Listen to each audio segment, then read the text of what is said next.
Railroad or No. we've been We just did Bob Seger. Bob Seger last week. Who was the one Before before that, that? it was Gordon Lightfoot.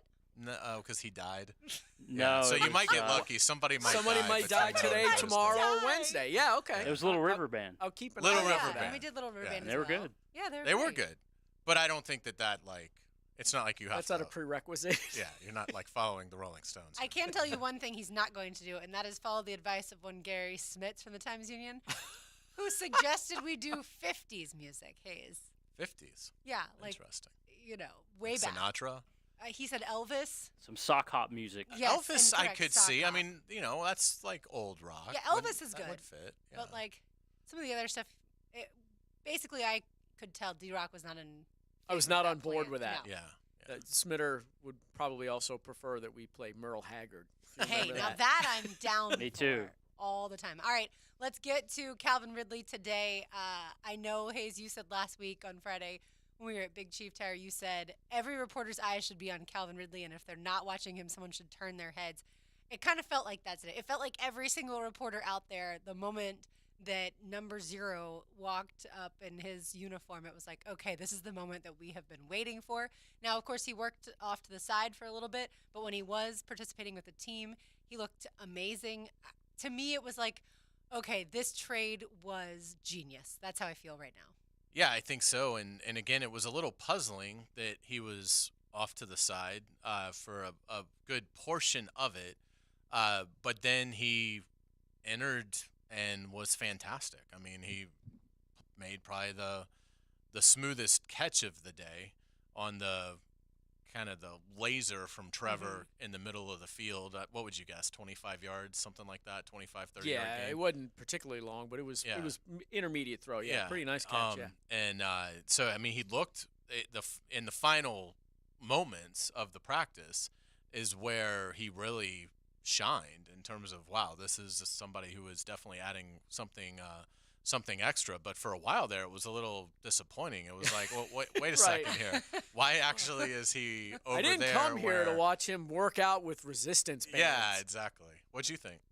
Yeah, I thought he looked smooth when he got in there late at the end, and it was a little disappointing early when he wasn't doing any of that stuff. But I mean, I guess either they're easing him in or he has some sort of a just a tweak of some sort. But him getting in at the end sort of alleviated a lot of concerns about that. But he did look good, and Trevor had a really good throw to him, and then he had a really nice throw to Christian Kirk up the seam too. Those were probably the two highlight throws for me. I thought Trevor looked fantastic. Now, again, I get it. It's OTAs. He knows he's not going to get hit. But in terms of command and moving around and all the passing acumen that we've come to expect in terms of velocity and accuracy, but, I mean, it seemed like he was in complete command throughout it. I thought it was a 10 out of 10 for Trevor Lawrence. Yeah, I liked – you want to kind of see those guys pick up where they left off in a way because, I know I get it. It wasn't a great first half against the Chargers, but it was a really good second half. And for the most part, I thought he played pretty darn well against the Chiefs in the divisional round. So you just want to kind of see those guys pick up where they left off and start to build on it. And I kind of got the sense that that's what we're going to see out of Trevor. And he looked, like you said, he looked really, really smooth.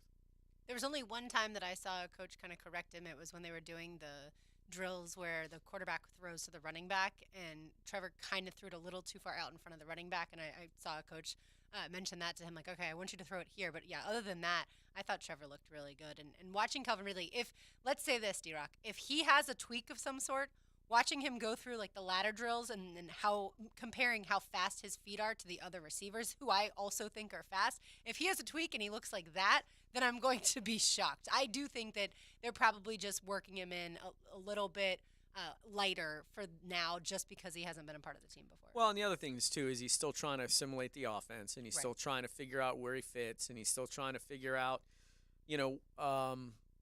where Trevor puts the ball, and he's still trying to develop that relationship with Trevor. So it's going to be a slow process, and I hope people just didn't expect him to, show up out there and look like, Antonio Brown when he was just rolling with Ben Roethlisberger. It's going to take a little time, but, you got to like the fact that, he did look smooth running. he didn't look like he was out of shape. He didn't look like he was confused about anything. With the layoff, that's all something that you're going to be keeping in your mind and watching for. But so far, I mean, the first one that we got to see anyway, he looked great. No question about it. And I thought the team looked really strong. I mean, again, that's to be expected. They bring back so many players from a team that was successful last year, but gains that he's made.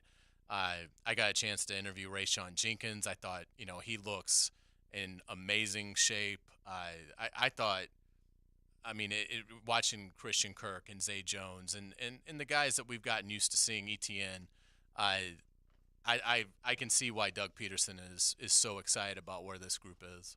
Yeah, absolutely. And Hayes, I know you said on Jaguars Today and in the handoff, you're certainly not worried about Josh Allen missing this OTA. Obviously, it's voluntary. We're not going to have a Tom Coughlin situation where any coach or front office person is saying that people need to be here, anything like that. So I know you're not concerned whatsoever.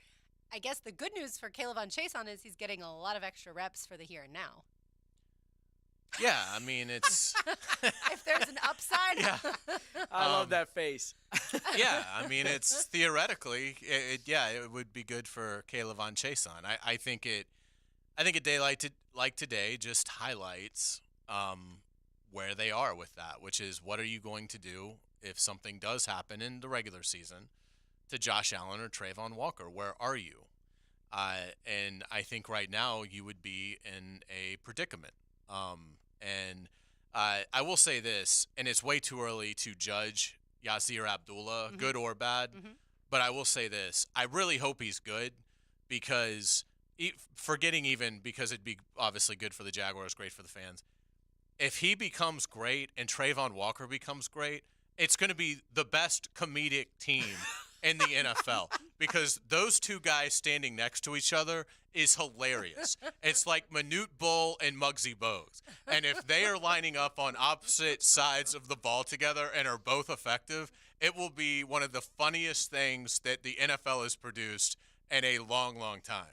I will champion Yasir Abdullah for obvious reasons if he becomes one of the league's better pass rushers. And he's wide. It's not that he isn't. Yeah, it's not that he doesn't have like girth. He is a big body, but he's just not very tall. And so it's interesting because Trayvon Walker technically is playing outside linebacker, and both other guys have radically different body types. Abdullah is much shorter, but he has sort of the Trayvon frame. Right. Caleb on Chason is fairly tall, but looks like he could play safety. He is skinny. Really, really skinny compared to Trayvon Walker. So it's just funny. But I'm rooting for Walker and Abdullah to become the next lethal weapon. Yeah, if you really want to get Yasir Abdullah mad, ask him about the height thing. He does not like it. He does not like talking about it. From my experience, most men who are under a certain height don't. Where are you going, Lauren? Where are you going? Don't enjoy talking about height or lack thereof. I mean, those that are probably in the NFL probably don't like it. Isn't it Aaron Rodgers who complained for years that when people would meet him, they'd be like, "Oh, you're shorter than I expected." Really? Yeah. Yeah, actually, I think she's right. Yeah. Like there are certain people that just, especially like I said, guys just don't like it. I get that too, a lot. You're shorter than I expected. So how was Abdullah when you interviewed him? I've interviewed him a couple of times. He was good, but you could just tell that he doesn't like talking about it. He was like, he didn't really get that until he was coming out into the NFL. He didn't really have it, to that degree. People asking about it all the time, but the NFL scouts, it's a nick on him, and you want your guys. I mean, in the perfect world, they all look like Trayvon Walker. Right. But that's just not the way it works. And, his thing is you can't measure heart and look at my production. But it is funny because he'll tell you all the shorter NFL pass rushers that he sort of kind of looks at. Almost Doomerville, is always the first one he brings up. But he brings up James Harrison, too, who is not the biggest guy either in terms of height. Well, that's a whole different set of James Harrison stuff there. But you can tell he doesn't like to talk about it. And he's like, would rather not talk about it. I'd rather talk about what I do on the field.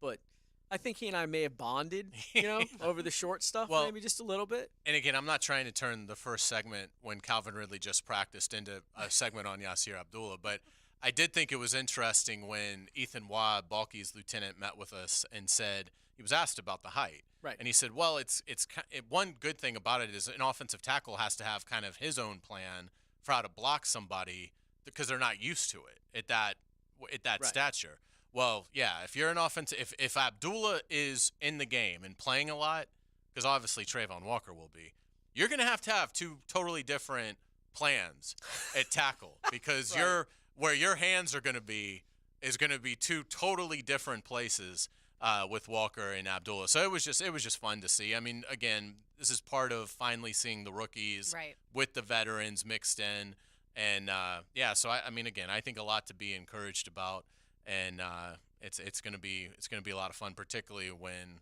Calvin Ridley is up to full speed, because I mean, just the little glimpse that we got today, I would imagine Trent Baalke had to have a huge smile on his face. Yeah, absolutely. And Trent was wearing a defensive shirt. What is the It's all about the takeaways? ball. Yeah, The Bob Sutton shirt. Yeah.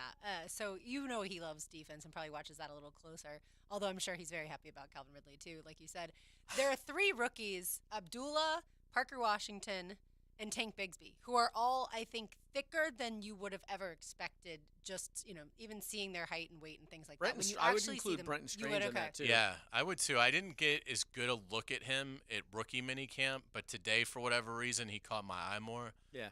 He is. He's going to be good. I mean, he's not going to have any problems acclimating athletically. I guess I shouldn't say he will be good. We got to see that, but from an athleticism standpoint, he fits right in. Baloo tweeted out a picture of Reyes, the new tight end, Samus Reyes. I also think he looks the part. Now, whether or not he's a really good football player, we'll see, like you said. But just as far as, like, a person standing there, it's like, okay, he looks like an NFL tight end. All right, we will continue to talk OTAs and a whole lot more. You're listening to The Frangie Show on a Best Bet Monday on 1010XL 92.5 FM. The Frangie Show, live from the Hastings Injury Law Firm Studios on 1010XL. Hit back with Hastings. Here we come. 1010XL. Here we go. Here's all you need to know. Jacksonville Sports Radio is 1010XL.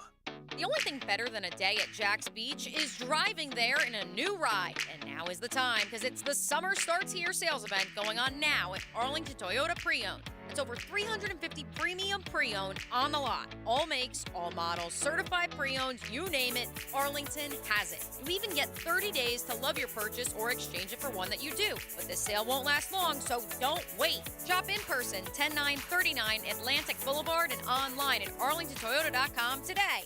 Come kick it with us at the Dailies Old School Kingfish Shootout presented by Yellowfin. Right now, you can get into this bad boy for just $250. That's right, early entry fee of just $250 between now and May 31st. Go to oldschoolkingfish.com. This is Hayes Carline for First Florida Credit Union. There's comfort in having real-time financial solutions you can trust. When it comes to your money, count on First Florida Credit Union. When value counts, rely on First Florida for rates and rewards that give you the freedom to enjoy more of what you want. When service counts, depend on First Florida for the conveniences you expect and the personal connection you deserve. First Florida Credit Union. They're enriching people every day. Federally insured by NCUA, Equal Housing Lender. Are your kids ready to play this summer? Come check out the Y. Summer is a time for kids to explore new things and expand the limits of their imagination. At the Y Summer Camp, every day is a new adventure. Kids can learn about STEM, arts and humanities, athletic sports, outdoor games, and more. Registration is now open, but space is limited, and spots are filling up quickly. Learn more and find your adventure at fcymca.org.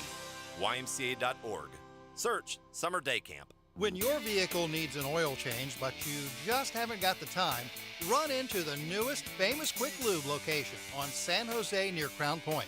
It's the same fast, affordable vehicle care at your convenience. That's Famous Quick Lube.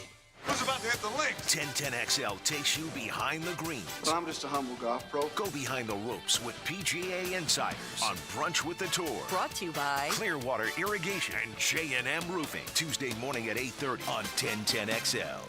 Did you know that many cooling companies are now part of big conglomerates with no connection to Northeast Florida?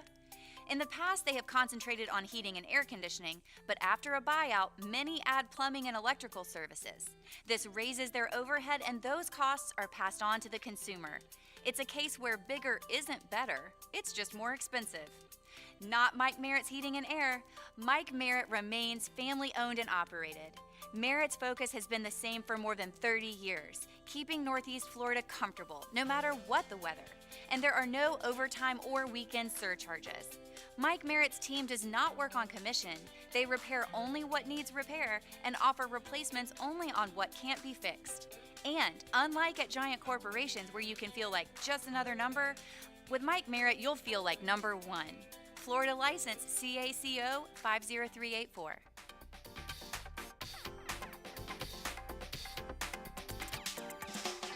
Are you an electrician looking for better pay and benefits? Miller Electric Company has the industry-leading compensation package. Electricians are eligible for a signing bonus up to $1,000. Now, they're partnering with the Jaguars in their new performance facility, the Miller Electric Center. Miller Electric has opportunities for you to work on some of the most exciting projects right here in Jacksonville. Whether you're experienced or not, visit MillerCareers.com, an equal opportunity employer. That's MillerCareers.com.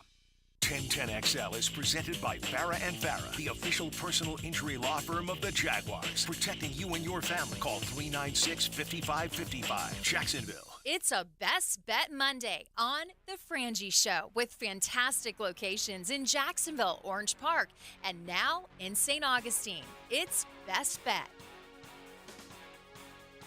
Always a Best Bet Monday here on The Frangie Show. Frank is on vacation this week. He'll be back on Tuesday as everyone gets to celebrate Memorial Day. On Monday, we have another Jaguars OTA on Tuesday of next week as well.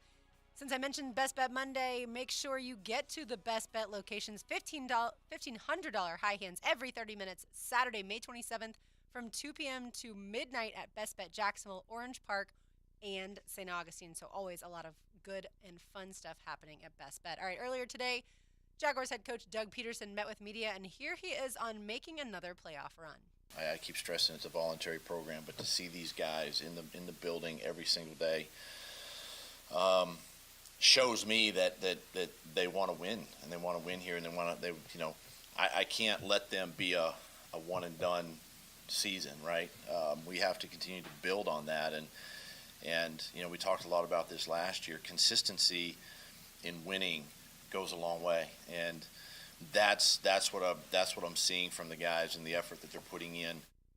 So there you have it, Doug Peterson. He cannot let them be a one and done season. Yeah, I mentioned before, you kind of want to see these guys pick up where they left off. It's not possible, obviously. So you have to start completely over from scratch, and everything that they did last year is not good enough anymore. It has to be better because now they're not going to sneak up on anybody. Now they're not the team that no one really pays attention to until somehow in December they're in the playoff race. Now they're a team that people are going to take seriously. They're a team that a lot of national people are predicting to have the number one seed in the AFC. And, Peterson's obviously smart enough to realize I can't let them buy into the hype. But the only way to avoid that is to just start over from ground zero and just be better than they were every step of the way. And, I think he's just basically sending the message that I'm not going to let those guys just rest on what they did and understand that what we did last year isn't good enough. But I think it's also player directed, which I think is the key. And I think Doug Peterson has done a nice job of giving players enough of the control and giving players enough of the leeway to become that kind of team, which is ultimately where you have to go. I think to achieve the maximum amount of cohesiveness, at some point it has to become their team. The only exception, because I don't, D-Rock will know this better than I will, it doesn't feel like Belichick has ever allowed that to happen, and obviously they had tremendous success. So I'm not saying that this is the only way. And look, maybe it was. Maybe with Brady, and maybe it was player-driven. Maybe it was Brady's team, but it just never came out as much in the public. So again, D-Rock can speak to that. But I do get a sense that these guys aren't here because Doug Peterson wants them to be here. I think they're genuinely here because they got a taste of success, and I think they're wired right. I just think that they're competitively, I think they're what you would want as a group. And, I think certainly Doug Peterson helps because I think they respect him. But, it seems to me like a very self-motivated group, which is, I think, what you're going to have to go from good to potentially a championship. Yeah, I don't think you can get to that point to where it's player motivated and completely them, and they've established that culture. And for lack of the Patriot way, that didn't become a reality until they won multiple times. Well, maybe not multiple Super Bowls, but they won that first Super Bowl, and then they missed the playoffs the next year, and then they went back and won the next two. So at that point is when you had the Patriot way kind of start to emerge. So this is 1 year. They were 9-8. They needed a Titans team to go on, a 5-game losing streak just to be in position to have a chance to win the title, or the AFC South title, and you won one playoff game. So it can't truly become the Jaguar way, led mostly by the players or whatever, until, after 2023 and they're in the playoffs again and they make a deep run. 2024, you have to have that sustained success before that happens. And I think what he's saying is, I'm going to make sure that I'm going to make sure I do everything possible to make these guys understand that the sustained success is what will basically determine, or will basically define us going forward. And I think Doug knows too, Hayes, that this is probably the most cohesiveness he'll have, not just amongst the players, but also amongst the coaching staff. Like he talked about how, in 2017 he had to go ahead and block some coaches from being able to get interviews or have interviews with other teams. Other than losing your wide receivers coach and your quarterbacks coach, you have pretty much everyone else from the coaching staff. So it's cohesive for both a lot of the returning players and for the coaches too. Yeah, I don't think it's going to be, and I understand that that needs to be Doug Peterson's goal, is how do I make sure that this is sustained success. But I think it helps that I think he has players that message is sort of, they sort of organically have it, I think, as a group anyway. And look, that creates, hopefully a beautiful harmony, between the coaches and the players, which is really difficult to attain in this day and age of professional sports. But I think Doug's done a nice job of cultivating it. And look, I do think that now that you're beyond it, I do think some of these guys surviving the Urban Meyer nightmare helps that, because they do. I think a lot of the guys that were here 2 years ago understand that you don't take a coach like Doug Peterson for granted. And I think they communicate that to the Trayvon Walkers and Devin Lloyds that never experienced that year of basically complete failure. And so, I think all that helps. And look, I understand where Doug's coming from. All they're going to hear is how bad the division is, and look, we're not going to shy away from that. They should win this division by 3 games. I think if they play up to their potential, maybe even more. So it does create challenges that this group is not used to. To your point, the season was, dead on arrival and Halloween, and then because Tennessee went in the tank, they got new life and took full advantage of it. The one thing is, he does have someone in that locker room that can help him with that message, in Tyler Shatley. That man has seen some stuff in his career here. I mean, he's been through Gus, he's been through Marone, he's been through 18. He's gone through 2021, and now they have the success last year. I mean, if there's anybody in that locker room that can kind of speak to those guys and get the message across, and he's not the most vocal guy at all, but I mean, I think if there's anybody in there that could get the players on, look, I have lived this. We can't let what happened in 18 happen here. And I don't get a sense that is any remote possibility, just because the locker room is so much better. But boy, I can't imagine Tyler Shatley sitting there going, it would be great for him to sit there and back-to-back winning seasons. He hasn't seen it. Nope. He hasn't seen it. And Jacksonville hasn't seen it since, 405. Mm-hmm. I mean, that's just crazy. And here, everyone's thinking they're going to be the number one. Well, not everyone, but a lot of people thinking they're going to be the number one seed in the AFC. Maybe, but baby steps. Well, and a lot of that's the schedule. And True. What did you think? And when you saw the layout of the schedule, and this is now, obviously came out a few weeks ago, but were you as optimistic about it as we were? Because I mean, it almost to me looked like they put a blank form in front of the Jaguars and said, "Hey, thank you for playing twice over in London.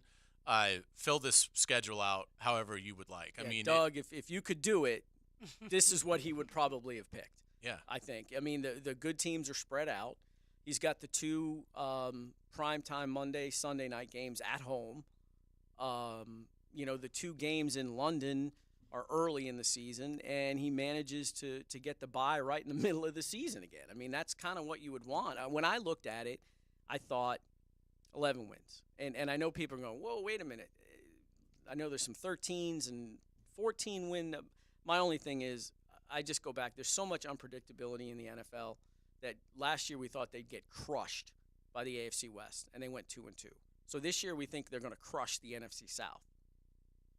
Things happen, So I think 11 wins is probably where I have them, and that's going to be good enough to win that division. And it might be good enough to win the division by 3 games because I do not think the division's very good.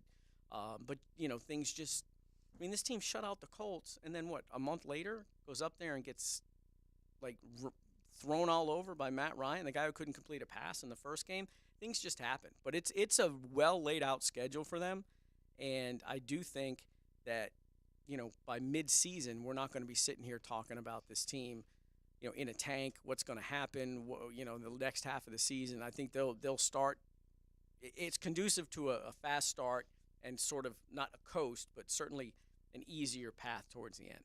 Speaking of fast starts, that's one thing Calvin Ridley said is this team, when he watched them last season, got off to a lot of slow starts, and certainly hoping that changes. So after watching him today, granted we only got to see him for a brief period of time as far as working with the team, could you see the potential of a 1,400-yard receiver out there? Ooh. Well, yeah, I mean, yeah, because I could see the potential with him, and I could see potentially a guy like Christian Kirk having a 1,400-yard season if Calvin Ridley weren't on the roster. I think both of those guys will kind of take away from each other, but I would not be – I mean, I can see both those guys with 1,100 yards, with between 1,000 and 1,100 yards. I mean, this was a top 10 offense last year. And now you're adding this guy there. I just don't know that there's enough offense to go around to everybody. But yeah, is he a 1,400-yard receiver like the way he described it with us? Absolutely. I mean, I think if he's anything close to what he was in 2020, he's going to be phenomenal. That's the thing, is the only yards that you're really missing are the Marvin Jones yards, which weren't substantial. Like 700 or yeah, something like so that? I mean that's the thing that I think is so exciting about the offense is so much of the production does return, and guys like Christian Kirk and Zay Jones and Evan Ingram, you would like to think are going to be as good, if not better, in their second year with the team. So and obviously Trevor's going to be better. So to fit in that 1,400-yard piece is asking a lot because newsflash, Trevor Lawrence isn't throwing for 7,000 yards. So I don't know, you're a hater.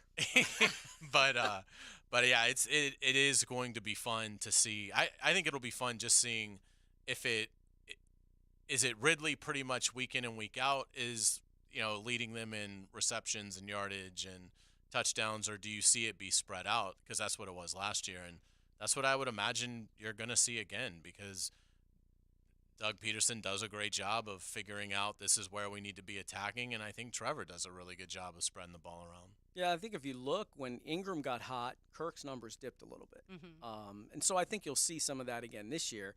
But you say no to 7,000 yards for Trevor, obviously, but is he a 5,000-yard guy? He should be. I mean, because 4,000 really is almost the benchmark now.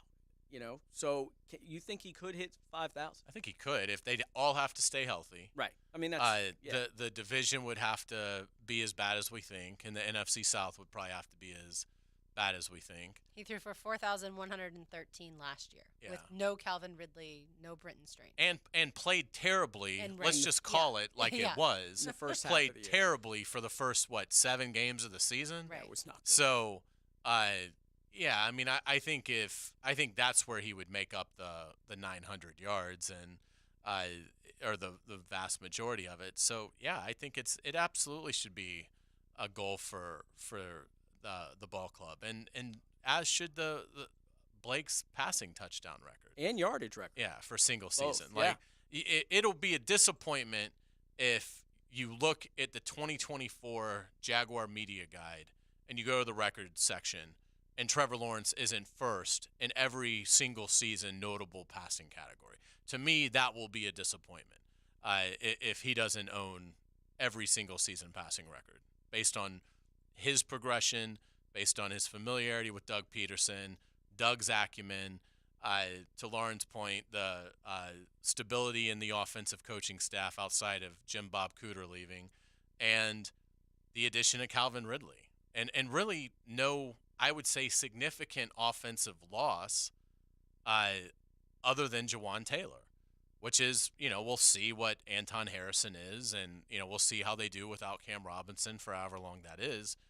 But, yeah, I think 5,000 yards, and the record he needs, 37 for the record? 36, yeah. 36 for the record? Yeah, 35 is the touchdown record, and then 4,428 is the passing. 4,500 yards and 36 Correct. touchdowns should absolutely be the goal. That should be the benchmark. That benchmark, should be, if he's healthy for all 17 games, that should be the bar that they're trying to hit. And I think it's definitely attainable. And if I keep going back to Doug Peterson turned Carson Wentz into an MVP candidate in his second year together. That's got to mean something, because we saw what happened to Wentz afterwards, and we've seen we've seen Trevor Lawrence take monumental leap in that second half of the season. I just got to think, like Hayes says, that those numbers, if he doesn't set them, he'll at least approach them. 4,500 yards in today's NFL, especially with Doug's philosophies, you throw to score, you run to win. Right. This defense hasn't done enough to make me think that they're going to be any better than they were last year in terms of rushing the passer. They didn't. I mean, is the nickel corner any better than we saw last year? I don't think so at this point. Now, maybe someone develops into that nickel corner, and maybe Trayvon takes a huge leap, and maybe Josh Allen's up there around 10, 12 sacks. But I don't see anything so far in the offseason to let me know for sure that defense is going to be any better than it was last year. So you're going to have to put up more points. You might have to be a 30-point average team to win some of these games, especially against games with Joe Burrow, Josh Allen. I mean, you're going to have to score a ton of points. So I would be really surprised if Trevor isn't approaching those records or setting them. To get an idea, Herbert threw for 4,700 yards, but he only had 25 touchdowns, same as Trevor, and 10 picks. Joe Burrow threw for 4,400 yards, but he had 35 touchdowns and 12 picks. So the yards part, it doesn't probably matter quite as much as obviously how many touchdowns you're scoring versus interceptions. And Hayes, I'm glad you mentioned Jim Bob Cooter, because I said Trevor lost a quarterbacks coach. He didn't. Mike McCoy is still here. That was the passing game coordinator in Jim Bob Cooter, who left for Indianapolis. But everyone else, besides the wide receivers coach, that's a new position or new person in that position here. But other than that, they're all together. All right, when we come back, Hayes caught up with Rayshon Jenkins, the Jaguars' very good safety from the last few years. So you will get to hear that interview right here on the Frangie Show on Tentinix on 92.5 FM. The Frangie Show, live from the Hastings Injury Law